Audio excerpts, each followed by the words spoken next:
तो आज का टॉपिक है इंसोमैनिया। इलेक्ट्रो होम्योपैथी प्रैक्टिस में इंसोमैनिया के रोगी आते हैं।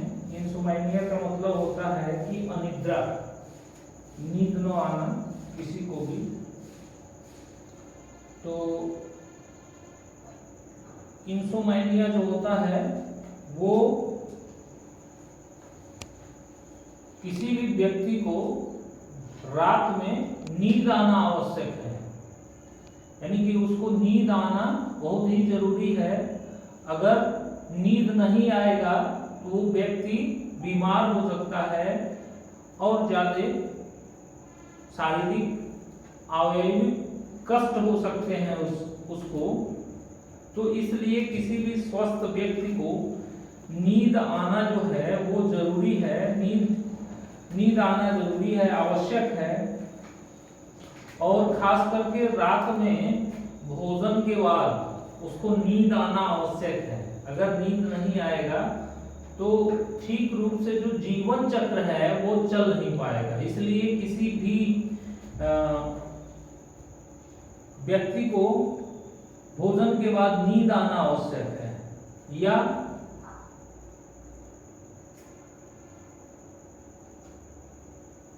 इसके जो है जो नींद नहीं आना है वो डिसऑर्डर ऑफ स्लीप कहते हैं इसको। ये डिसऑर्डर ऑफ स्लीप है और इसी को इंसोमैनिया कहते हैं। और ये जो है प्रमुख रूप से मानसिक रोग होता है।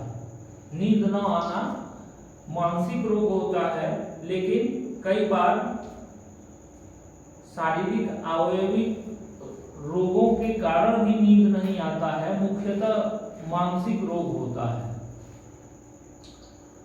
तो अब ये इंसोमैनिया जो रोग है, अब आते हैं कि इलेक्ट्रो होम्योपैथी जो ट्रीटमेंट है इंसोमैनिया का, इलेक्ट्रो होम्योपैथी ट्रीटमेंट जो हम करते हैं अपनी इलेक्ट्रो होम्योपैथी में, तो आसानी से कई सारे रोगी जो है, बहुत सारे रोगियों में जो हमारे क्लिनिकल प्रैक्टिस में आते हैं,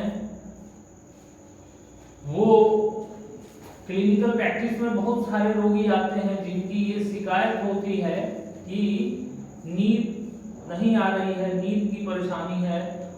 तो हमें इलेक्ट्रो होम्योपैथी में उसे ट्रीटमेंट करना होता है। तो इलेक्ट्रो होम्योपैथी जो ट्रीटमेंट है इसमें इंसोमैनिया में अब हम जिस तरीके से हर रोग का ट्रीटमेंट करते हैं उस तरह से अनिद्रा जो रोग है, इंसोमैनिया है, उसका भी ट्रीटमेंट करते हैं। तो पहले आते हैं कि इसमें जो है पहला हमारी सिम्प्टोमेटिक रेमेडी होती है, दूसरा हमारी प्रिंसिपल रेमेडी होती है, तीसरा हमारी ऑर्गेनिक रेमेडी होती है। 3 तरह की औषधियों का हम उपयोग करते हैं अनिद्रा नामक रोग में, जिसको अनिद्रा कहते हैं।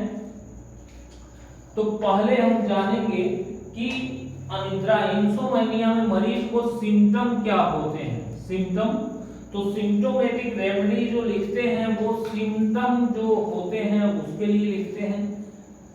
जो प्रिंसिपल रेमेडी होता है वो जो कारण होता है उस कारण की दवाई लिखते हैं। तीसरा, जिस अंग के कारण ये चीजें हो रही हैं उसको हम उस दवाई लिखने का प्रयास करते हैं।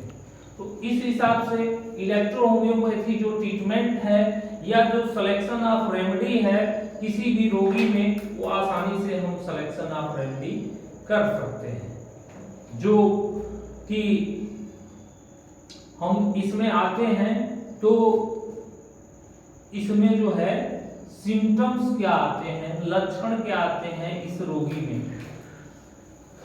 तो इसमें जो है जो लक्षण होता है, मरीज को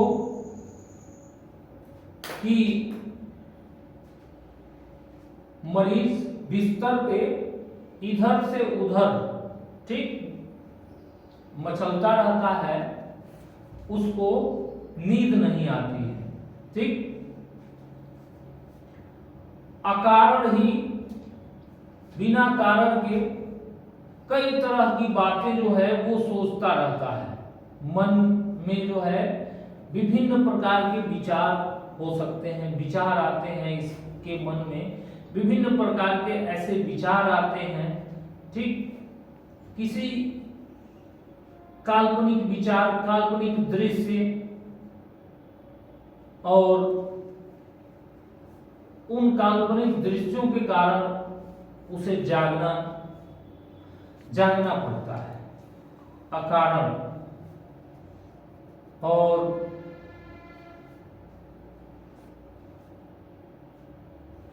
इसमें जो है मरीज को थोड़ी सी सुस्ती टाइप आती है, ड्राउजीनेस होता है जैसे, और बेचैनी टाइप इसको होती है, बेचैनी टाइप होती है इसको, और सोचते रहना इसकी प्रवृत्ति होती है दिन रात। तो यही सब लक्षण है कि मरीज जो है वो लगातार जो है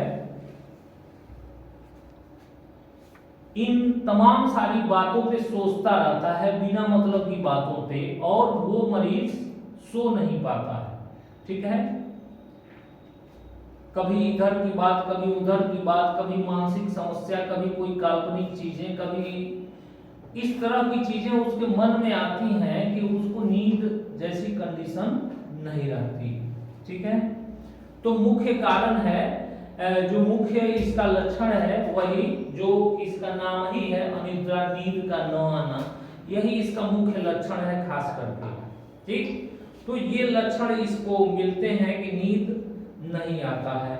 तो अब इसका दूसरा आता है कि कारण, इसके कारण क्या है, जो प्रिंसिपल रेमेडी में हम देखने का प्रयास करते हैं।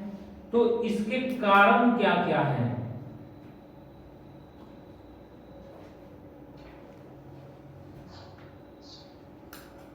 तो कारण में, जैसे कारण में मैंने दो तरह की बात बताई है आपको, एक आंतरिक इंटरनल और दूसरा एक्सटर्नल। ठीक है, यानी कि इंटरनल कारण और एक्सटर्नल कारण, दो तरह के कारण होते हैं रोग में कि इसको परेशानी होती है।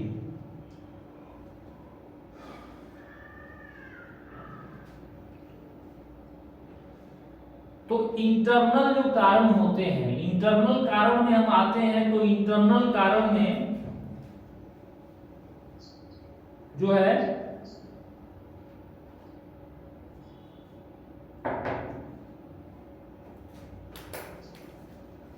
मस्तिष्क के कारण होते हैं।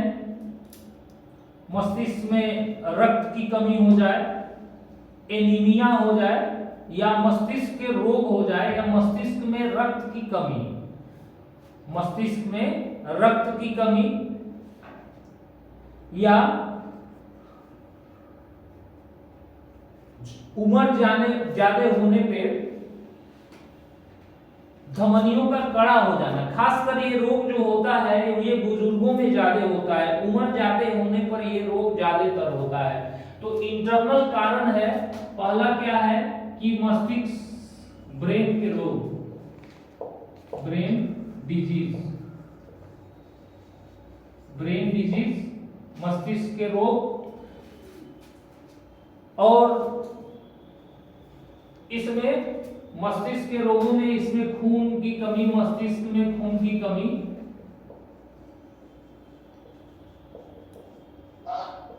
खून की कमी, मस्तिष्क में खून की कमी, और मस्तिष्क की धमनियों की कठोरता, धमनियों की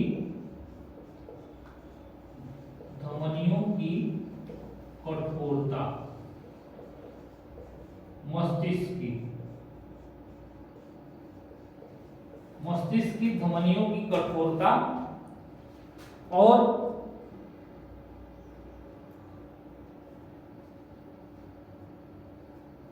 मस्तिष्क के रोग मैंने बताया ही है। इसके साथ इंसेफेलाइटिस के तरह के अनेक ज्वर,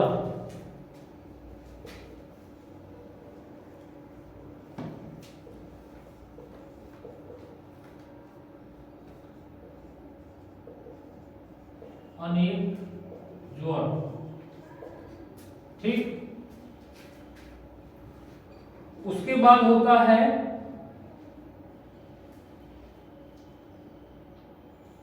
पागलपन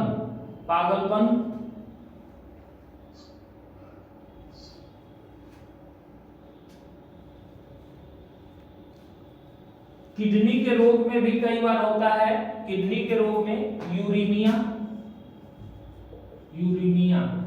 किडनी के रोग के कारण, ठीक है। गुर्दे के रोग के कारण मैंने बार बार बताया है कि फर्स्ट जो इन्वॉल्व जो आर्गन होते हैं उसके पहले जो है रिस्पांसिबल आर्गन भी होते हैं, यानी कि जिम्मेदार अंग भी होते हैं। तो किडनी के रोग जिसमें यूरेमिया बढ़ जाता है तो उस मरीज को नींद नहीं आता है। उसके बाद डाइजेस्टिव सिस्टम के डिसऑर्डर, डाइजेस्टिव सिस्टम, ये किडनी डाइजेस्टिव सिस्टम, जैसे कि डाइजेस्टिव सिस्टम में के कारण क्या क्या होता है इसमें कि कॉन्स्टिपेशन हो जाए, इंडाइजेशन हो जाए, कॉन्स्टिपेशन,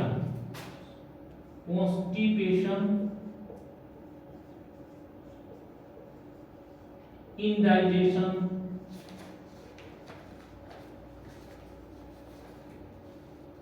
गैस्ट्रिक कोलिक, ठीक है, gastric colic,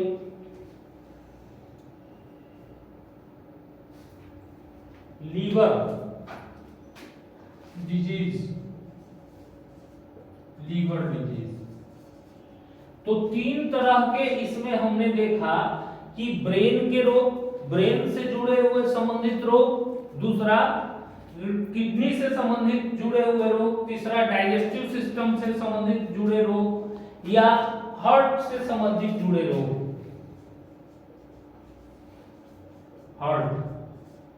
heart, digestive system, kidney, brain, ठीक, यानी कि नर्वस सिस्टम,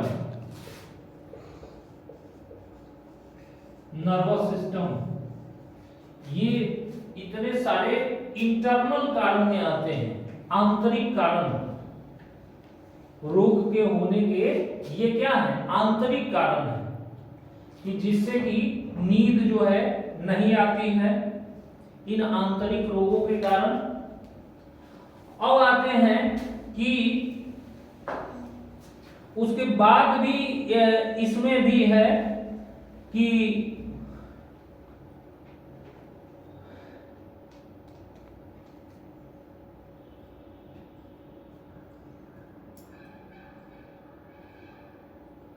लंग्स डिजीज, कई बार फेफड़ों की बीमारियों के कारण भी होते हैं। लंग्स डिजीज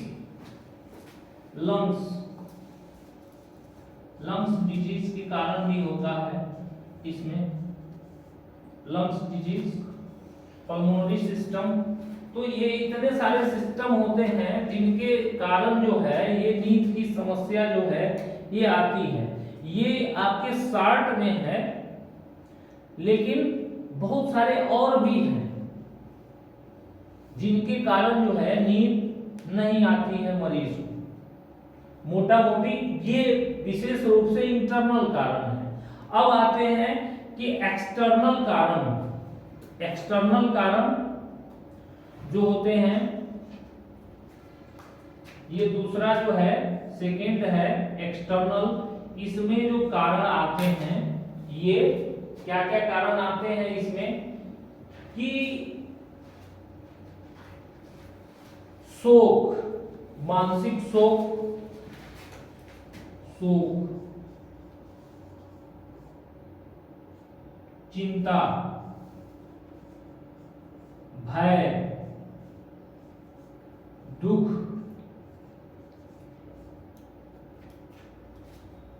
शोक, चिंता, भय, दुख,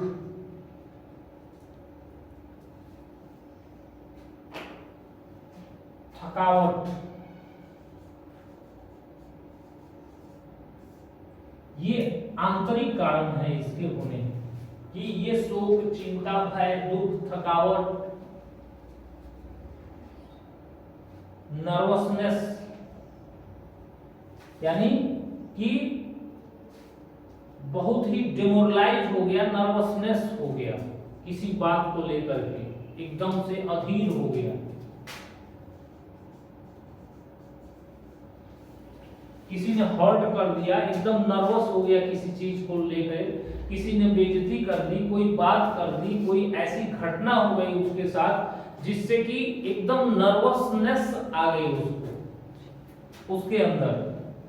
तो ये आपके तमाम सारे एक्सटर्नल कारण हैं जो प्रिंसिपल रेमेडी में हम इन दो बातों का ध्यान रखते हैं, और दवाई लिखते समय इन बातों का हमें ध्यान रखना होता है कि रोग के कारण उसमें दो तरह के, एक तो डायरेक्ट कोई आर्गन इन्वॉल्व है या इनडायरेक्ट कोई आर्गन इन्वॉल्व है, जिसके कारण जो है ये रोग होता है। आ रहा है समझ में? अब तीसरी आती है कि ऑर्गेनिक, ऑर्गेनिक यानी कि कौन सा अंग जो है वो इन्वॉल्व है, ठीक, अंग।